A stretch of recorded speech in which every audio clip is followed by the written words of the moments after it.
perlu lagi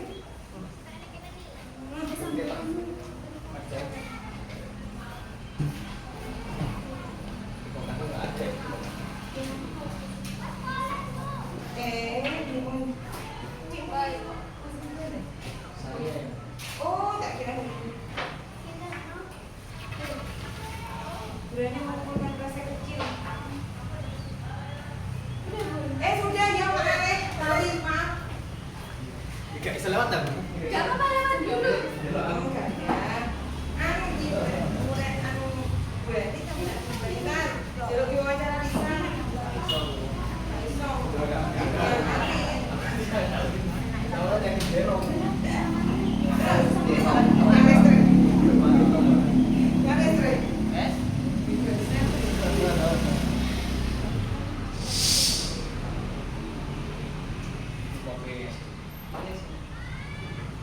Assalamualaikum warahmatullahi wabarakatuh. Kenalkan, saya Lara Masura Makidoyo dan teman saya. Kami dari Universitas Terbuka. Ini wawancara kepada pembina SD Negeri Tanjung Sari 2. Selamat pagi Kak Arif dan Kak Wildan. Selaku pembina pramuka, terima kasih atas waktu dan kesempatan yang diberikan kepada kami untuk melakukan observasi dan wawancara di SD Negeri Tanjung Sari 2. Tujuan kami adalah untuk menggali informasi mengenai kegiatan kepramukaan di sekolah ini sebagai bagian dari tugas tutorial kami. Baik Kak, di sini saya mau buka sesi tanya jawab. Bagaimana struktur organisasi pengurusan pramuka di SDN Tanjung Sari 2? Gimana nya? Kita briefing aja dulu sih Nana. Enggak, gimana maksudnya strukturnya itu kan apa menjelaskan bagian, apa tugas, atau bagaimana yang dimau struktur itu? Bagian sama tugasnya Pak. Nah, oke. Jadi struktur paling tinggi di Pusat adalah Kampus ya, sebagai kepala sekolah. Nah, di situ nanti ada sekretaris ya, ada bendahara ya, yang untuk mengelola, untuk membantu kegiatan Kampusnya. Nah, di bawah ada lagi pembina gugus depan ya. Jadi ada pengurusan, di bawah lagi ada pembina khusus yang namanya pembina gugus depan, bisa laki-laki bisa perempuan. Nah, setelah di bawahnya gugus depan, pembina gugus depan itu ada dewan kehormatan, tapi secara struktural dewan kehormatan ini tidak masuk dalam garis perintah, tapi hanya koordinasi sebagai saran ya, antara pembina dengan majelis ya. Jadi turun lagi ke bawah ada pembina satuan putra, yaitu pembina yang khusus menangani peserta didik yang putra, dan satu lagi pembina satuan putri ya, jadi yang menangani anak putri. Nah, di bawah lagi sebenarnya ada, kalau di Penggalang itu ada dewan galang atau secara pengurusan kecil dari anak-anak, tapi karena ini di SD masih belum ada. Nah, belum ada dewan galang, tapi langsung ditangani oleh pembina satuan putra dan putri tadi ya. Jadi di bawahnya itu langsung anggota gerakan pramuka, yaitu seluruh warga sekolah ya. Saya lanjut untuk pertanyaan kedua. Apa saja jadwal kegiatan pramuka yang rutin dilaksanakan di sekolah ini?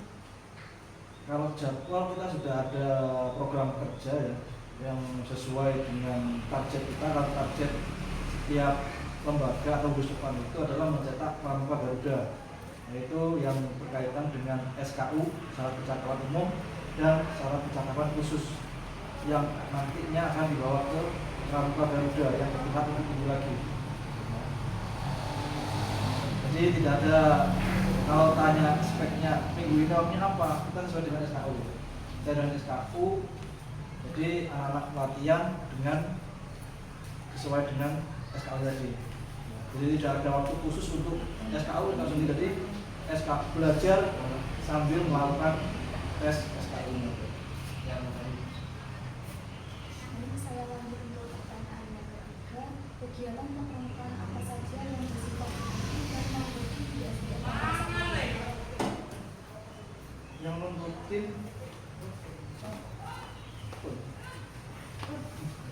semuanya rutin. semua rutin ya, misalkan kayak hari ini kita adakan pesami, ini adalah rutin setiap tahun ya, kadang juga bisa setiap semester per semester.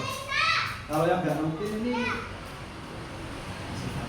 sifatnya ya umum ya, misalnya apa namanya kayak jambore ya, jambore ini kadang 2 tahun sekali ya, itu yang mengadakan adalah keluaran kecamatan ya. Kadang juga ganti lagi agendanya, kadang nggak jambore, kadang juga prestasi ataupun kegiatan-kegiatan yang lain, kegiatan pinru ataupun itu kita menyesuaikan dengan keluaran. Baik, saya lanjut pertanyaan keempat.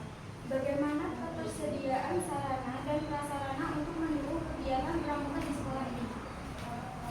Kalau sarana saat ini masih belum terpenuhi ya, karena satu jumlah siswa kita masih belum maksimal ya, jadi kita masih sambil jalan sambil melengkapi ya, secara pelan-pelan.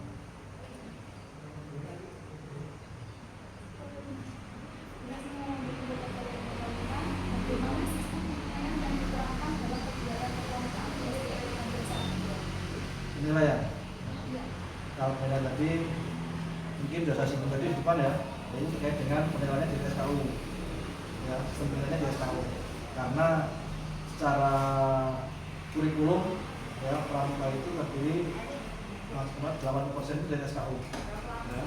Ini SKU kan ada penilaiannya materi dan penilaian, jadi langsung itu dari satu ya, tidak ada tes khusus yang misalkan kayak kita formal sekolah itu ada ujian semester, enggak. Tapi kalau penilaiannya tiap kita latihan ada penemuan SKU ya, SKP itu penilaiannya mana-mana anak-anak yang sudah menempuh SKU akan dia naik ke tingkat selanjutnya dan tidak apa namanya kan, karena di setiap golongan ada tingkatannya ya, kamu akhir dan berat. Nah, siaga ada mula, batu, tata. Jadi itu harus dilakukan untuk kenaikan tingkat tersebut. Dan itu secara timbangan mudah, sedang, agak berat. Ya. Jadi ada tingkatannya masing-masing. Ya. Jadi karena di SD itu ada 2 golongan, siaga dan penggalang. Karena penggalang itu hanya penggalang ramu, ya, hanya ramu, masa jenjang. Yang 2 jenjangnya nanti dilanjutkan di SMP. Kalau yang siaga itu mulai dari 3 golongan tadi itu dilaksanakan semua.